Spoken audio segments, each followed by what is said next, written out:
Cette vidéo est la deuxième vidéo de la série de vidéos sur le couple non mental que je suis en train de réaliser.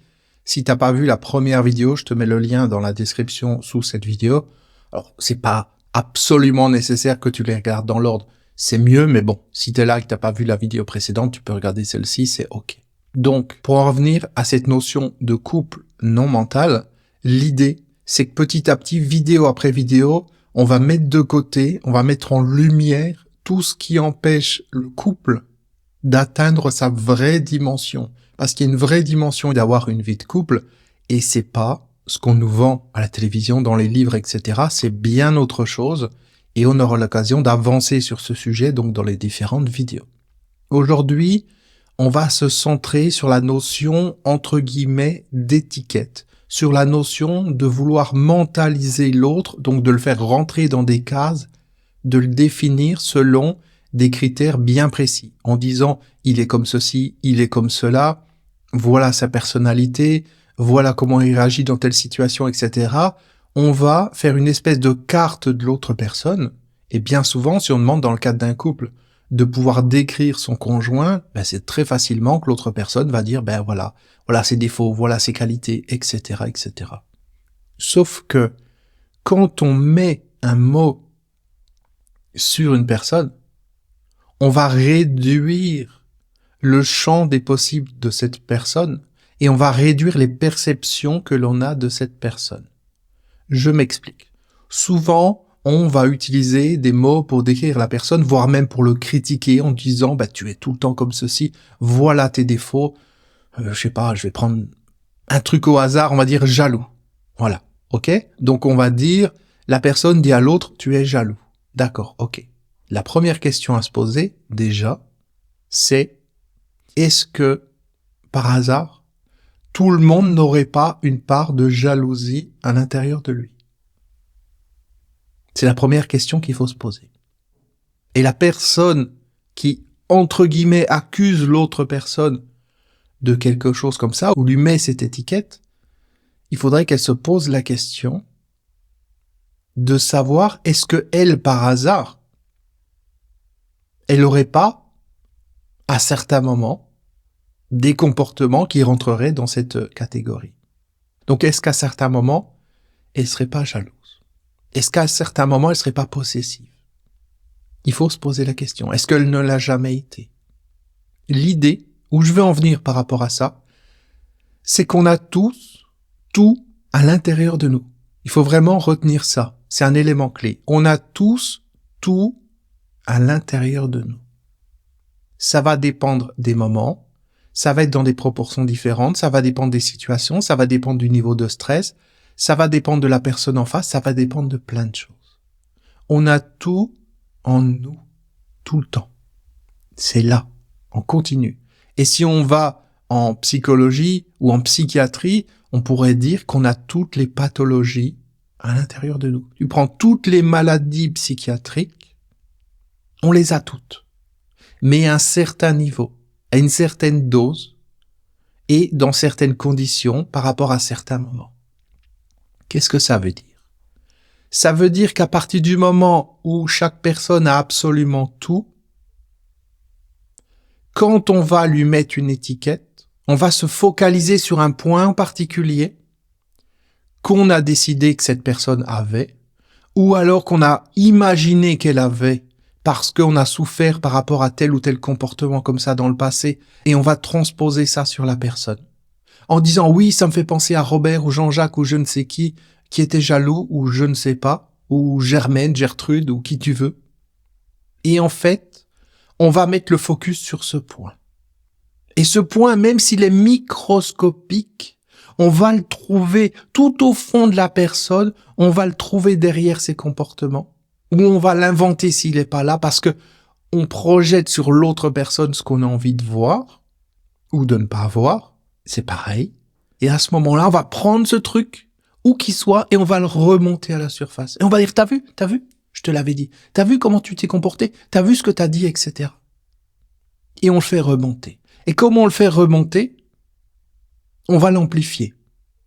On va l'amplifier, on va voir que ça, parce qu'on a décidé que la personne est comme ceci ou elle est comme cela. Donc dans chaque comportement qu'elle a, de manière réelle ou fantasmée ou imaginée, on va voir ce comportement et s'il n'est pas là, on va l'inventer. Il faut bien comprendre ça. La personne en face de nous est tout et rien à la fois. Elle a absolument tous les comportements en elle, elle a toutes les qualités, elle a tous les défauts, elle a tout. Absolument tout. Dans certaines doses, et on peut, suivant ce sur quoi on se concentre, voir plus ces choses-là ou pas. Et faire une obsession, quelquefois, absolument vouloir voir quelque chose, même si ce truc, il est là, dans une quantité toute petite. Et ce qui se passe quand on colle une étiquette à quelqu'un, c'est qu'ensuite, cette personne va consciemment et inconsciemment se comporter de la manière qu'on le décrit. Par exemple, un élève à qui on met l'étiquette de dire « tu es nul en maths » va finir par devenir encore plus nul en maths. Parce qu'il va dire « ça sert à rien que je fasse mes devoirs, mes exercices, je suis nul en maths ». On lui a mis l'étiquette « tu es nul en maths ». Et c'est bien connu cette histoire et ça a été prouvé. À partir du moment où on met une étiquette sur quelqu'un, on va développer ce quelque chose. Alors ça peut être fait volontairement d'une manière positive, ok, pourquoi pas, ça se fait à l'école, dans l'enseignement, d'accord. Mais dans le cas d'une relation de couple, c'est bien souvent des critiques qui vont fuser de tous les côtés. C'est bien souvent des reproches. Et à ce moment-là, on va se focaliser sur un petit point et on ne voit que ça, et on va le faire remonter à la surface et on va pousser la personne à développer cette caractéristique. Et si on prend un exemple d'une personne qui dirait à l'autre tout le temps « oui, je sais que tu me trompes, t'es infidèle, etc., etc. » et la personne ne le trompe pas, au bout d'un moment, il y a quelque chose qui va se passer qui est dur à expliquer avec des mots. Mais la personne va commencer à se comporter comme on attend qu'elle se comporte, ou par rapport à ce qu'on dit d'elle. Et ce qui va se passer, c'est qu'un jour, la personne va dire « j'en ai marre qu'on me dise tout le temps que je suis infidèle. J'en ai marre, par exemple, que ma femme me dise tout le temps « tu me trompes », ou une femme qui dirait ça de son mari, et un jour, elle va passer à l'action. Juste pour pouvoir dire après « t'avais raison, tu vois ». Ça peut paraître bizarre ce que je dis là, mais je te garantis que je l'ai vu énormément de fois autour de moi ou dans le cadre de séances individuelles, parce que ça fait plus de 20 ans que j'ai des clients en séances individuelles, en coaching, et je peux te dire que je l'ai souvent vu. À partir du moment où on met une étiquette sur quelqu'un, t'es égoïste, t'es ceci, t'es cela, la personne va consciemment et inconsciemment commencer à amplifier ce quelque chose. Donc il faut faire très attention avec cette notion d'étiquette et surtout comprendre que tout ce que l'on va reprocher à la personne, tout ce qu'on va voir chez la personne, nous, on n'est pas neutre par rapport à ça. Nous, on n'est pas vierge de ça. On dit souvent que l'autre, c'est comme un miroir. Et on voit chez l'autre ce que l'on a en nous. Alors, je ne vais pas rentrer plus en détail là-dessus aujourd'hui dans cette vidéo. On le verra peut-être dans une autre vidéo. Mais c'est un point à prendre en considération. Donc l'idée, ce n'est pas de dire « Ok, est-ce que Jean-Jacques ou Robert ou Thérèse ou je ne sais qui a tel ou tel comportement? Est-ce qu'il est comme ceci ou comme cela ?» L'idée, dans le cadre de la notion de couple non mental, c'est d'arrêter de vouloir identifier l'autre personne, réduire l'autre personne à des comportements, à des caractéristiques, à des reproches, à des qualités, à des défauts, à je ne sais quoi. L'autre personne n'est pas juste ça. Ça, éventuellement, ça pourrait être certaines caractéristiques du mental, certains traits de personnalité, d'accord. Mais la notion de couple non mental, ça va au-delà de ça. C'est laisser s'exprimer quelque chose qui est au-delà du mental. Et pour laisser s'exprimer quelque chose qui est au-delà du mental, il faut laisser l'autre personne sortir du mental. Et pas l'emprisonner dans le mental. Plus tu vas faire rentrer la personne dans des cases, plus elle va être emprisonnée dans le mental. Et elle va, consciemment et inconsciemment, se réduire elle-même à ça. Tu vas complètement brider le pouvoir, la puissance de cette personne et la forcer à rester dans le mental. Parce que cette histoire de juger la personne, de lui mettre des étiquettes, des défauts, des reproches ou je ne sais quoi, c'est quoi? C'est quelle partie de toi, de nous ou de je ne sais qui pourrait faire ça? C'est le mental.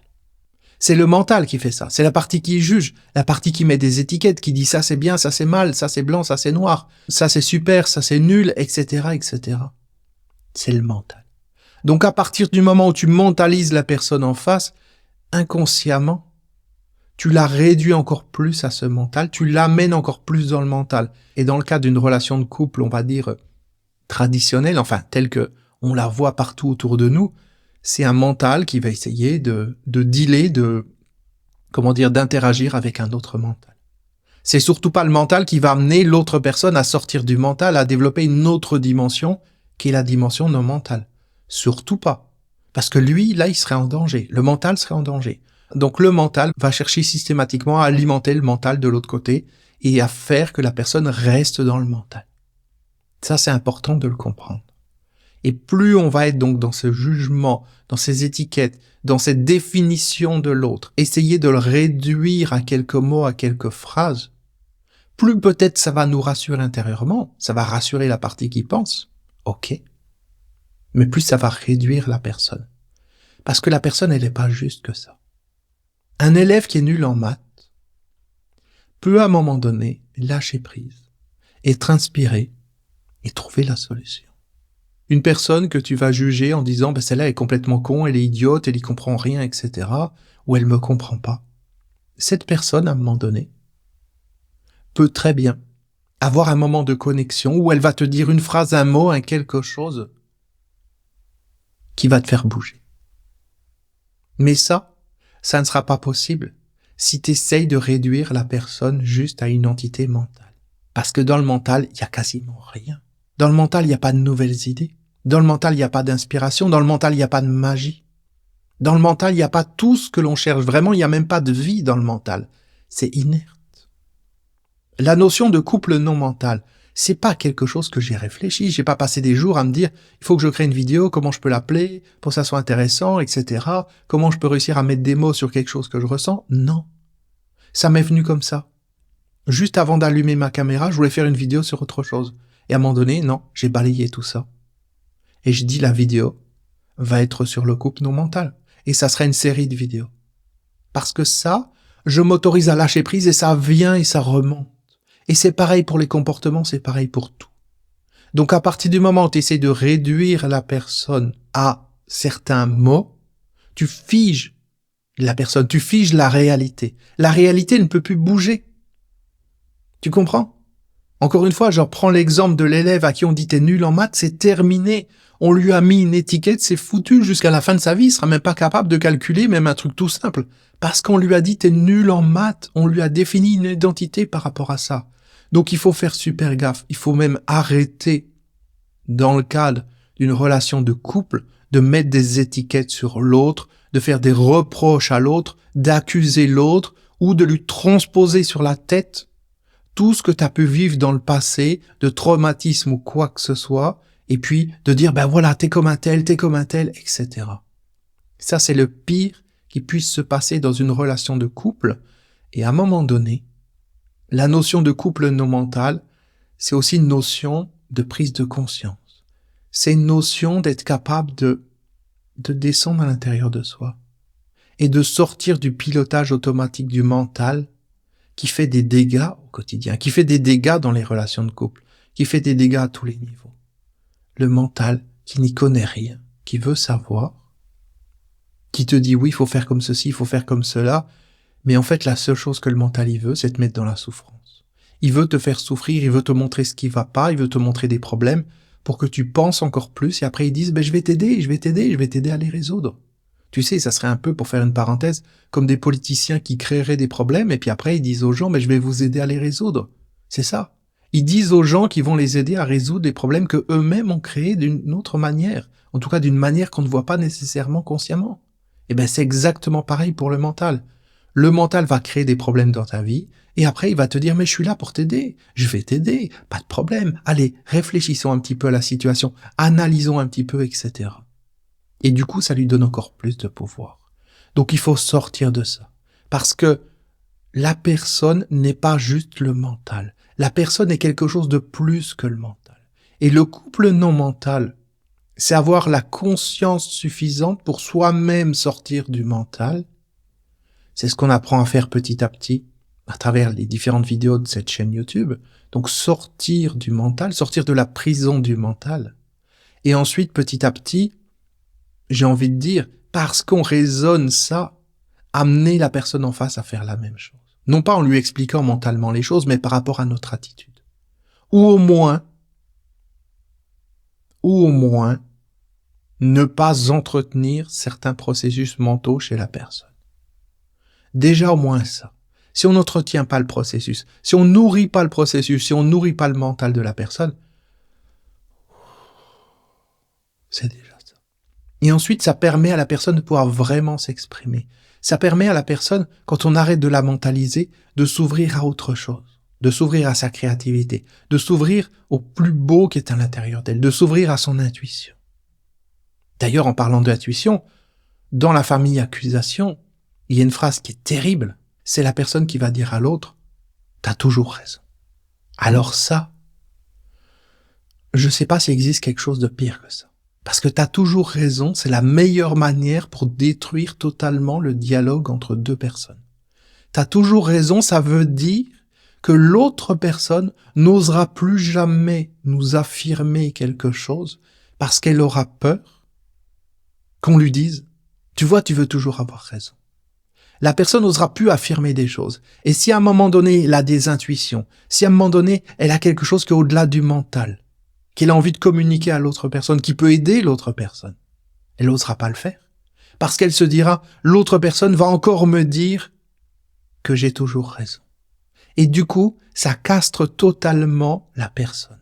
Ça castre, ça limite totalement, ça enchaîne son propre pouvoir intérieur.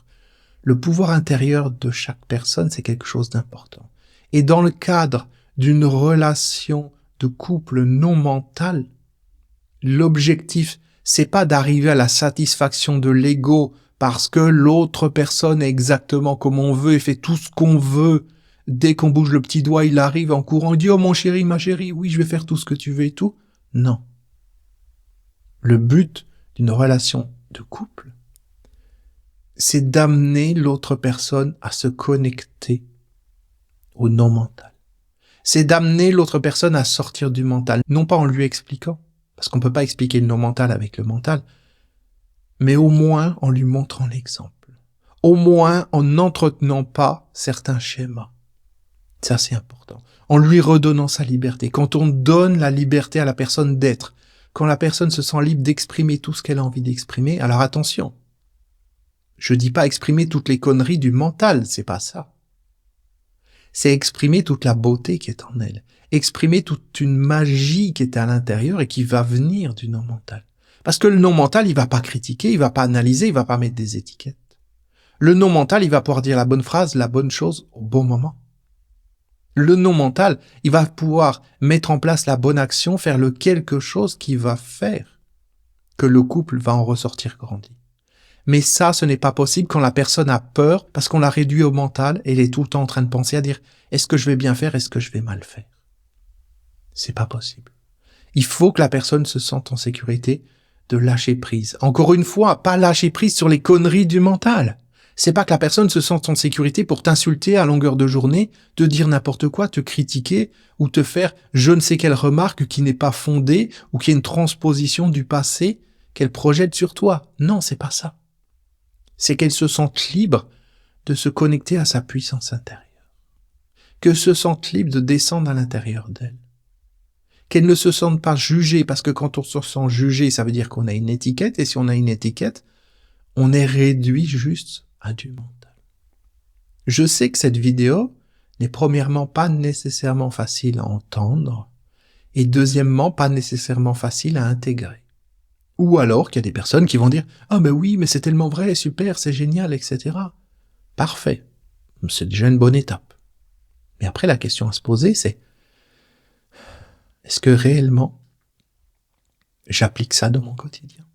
Est-ce que réellement j'ai le niveau de conscience suffisant, ou en tout cas je fais évoluer mon niveau de conscience pour pouvoir me rendre compte des actions du mental, des schémas du mental? Parce que c'est ça en fait. Le couple non mental, c'est un couple conscient.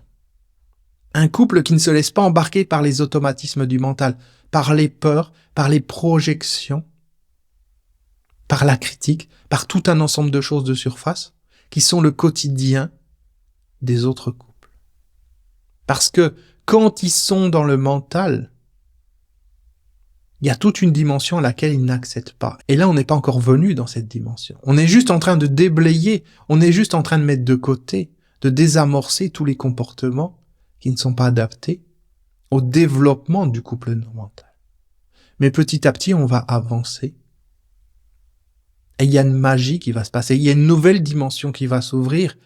Une dimension qui est complètement incroyable. Une dimension qu'on ne peut pas définir avec des mots. Et une dimension qui est totalement au-delà de tout ce que tu pourrais imaginer, de tout ce qu'on a pu te vendre dans les livres, dans les films, etc. C'est quelque chose qui en apparence n'est pas spectaculaire. Mais pourtant, à l'intérieur, ça change absolument tout. Ça déploie la vraie dimension du couple. Ça déploie la vraie dimension de la vie dans le couple. Et là, il y a une vraie magie au quotidien. Une magie qui n'a rien à voir avec un processus de consommation ou de recherche du plaisir.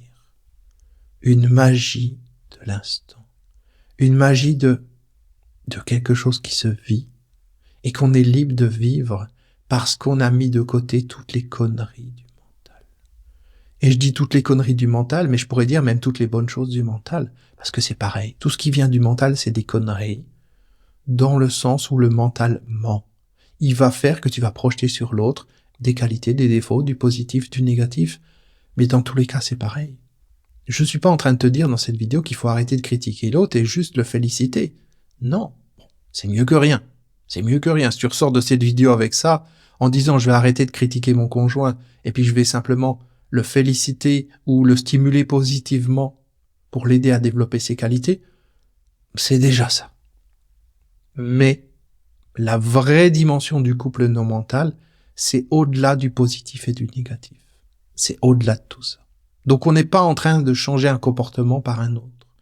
On est en train petit à petit de basculer dans un monde qui est au-delà des comportements.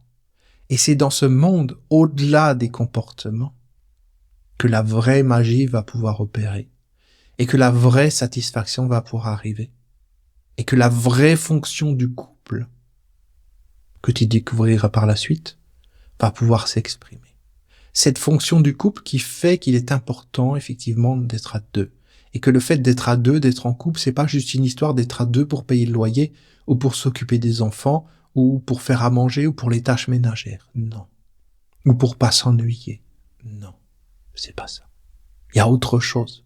Il y a autre chose dans le couple. Il y a quelque chose de magique. Et ce quelque chose de magique, tu ne peux pas y accéder tant qu'à un moment donné, tu es dans le mental ou que l'autre personne est dans le mental ou que vous entretenez comme ça tous ces processus ensemble. Ce n'est pas possible. Donc, avec cette prise de conscience de ce qu'il y a dans cette vidéo, la vidéo précédente, les vidéos qui suivront, parce que je te rappelle qu'il y a d'autres vidéos qui vont arriver, tu as le lien dans la description de la liste de lecture, comme ça tu peux voir toutes les vidéos dans l'ordre. Petit à petit, ça va amener une transformation à l'intérieur de toi. Le non mental, le couple non mental, la dimension du couple non mental, c'est probablement quelque chose que tu recherches au fond de toi depuis toujours. Que t'en sois conscient ou pas, en tout cas, il y a quelque chose qui t'a amené sur cette vidéo et ça prend sens maintenant. Tu sens que derrière les mots, il y a quelque chose. Tu sens derrière les mots qu'enfin, peut-être, ta vie va pouvoir prendre une nouvelle direction ou il y a une nouvelle dimension qui va s'étendre. Alors encore une fois, il n'est pas question ici de dire est-ce que t'es avec la bonne personne ou pas ou quoi que ce soit. Juste prendre conscience de ces schémas. Juste prendre conscience de toutes ces batailles, de toutes ces guerres du mental et de l'ego au quotidien. Parce que c'est ça. Les gens sont même pas capables d'être bien juste avec eux quand ils sont dans la partie qui pense, qui réfléchit, qui analyse. Ils ont des humeurs, etc. Ils sont contents, ils sont pas contents, ils se critiquent et tout. Et donc, c'est un truc qui est complètement tordu, le mental. C'est complètement tordu. Ils croient qu'en se mettant avec un autre mental, ils vont, en prenant deux trucs qui sont complètement tordus comme ça, les mettre côte à côte et comme par magie, ça va faire un truc qui sera droit. Mais ça n'a pas de sens. Ça n'a pas de sens. Allez, je te donne un petit apéritif, un petit amuse-bouche pour la suite. Une des raisons d'être en couple, une des raisons, c'est que ça crée un contexte qui va être propice, beaucoup plus que si on est tout seul, à sortir du mental. Ça, la majorité des gens ne l'ont pas intégré. Et ils se servent du couple pour amplifier les problèmes du mental. Pour rajouter des problèmes. Comme disait Coluche, le seul avantage dans un couple, c'est qu'on est 2 fois plus fort pour résoudre des problèmes qu'on n'aurait pas si on était tout seul. Voilà comment marche le quotidien de la majorité des gens. Et voilà pourquoi les gens sont malheureux. Voilà pourquoi il y a tant de divorces. Et voilà pourquoi peut-être tu n'es pas totalement satisfait de ta vie de couple, ou tu sens qu'il y a quelque chose qui manque, ou alors peut-être que ça va bien, mais tu sens qu'il manque une dimension, tu sens qu'il y a quelque chose qui n'est pas là. Au fond de toi, il y a une espèce d'écho de quelque chose. Il y a une vraie utilité à la vie de couple, à partir du moment où ça va dans une direction de couple non mental. Là, ça ouvre réellement les portes du paradis. Quand ça passe dans une direction de couple mental, bien souvent, ça ouvre les portes de l'enfer. Il suffit de regarder les statistiques pour voir que, malheureusement, c'est exactement le cas. Merci d'avoir regardé cette vidéo en entier. Pense à mettre un like si elle t'a apporté quelque chose. Tu peux dire dans les commentaires aussi quel est le point le plus marquant que t'as retenu de la vidéo. Ça donnera envie, en lisant les commentaires, à d'autres personnes de regarder la vidéo.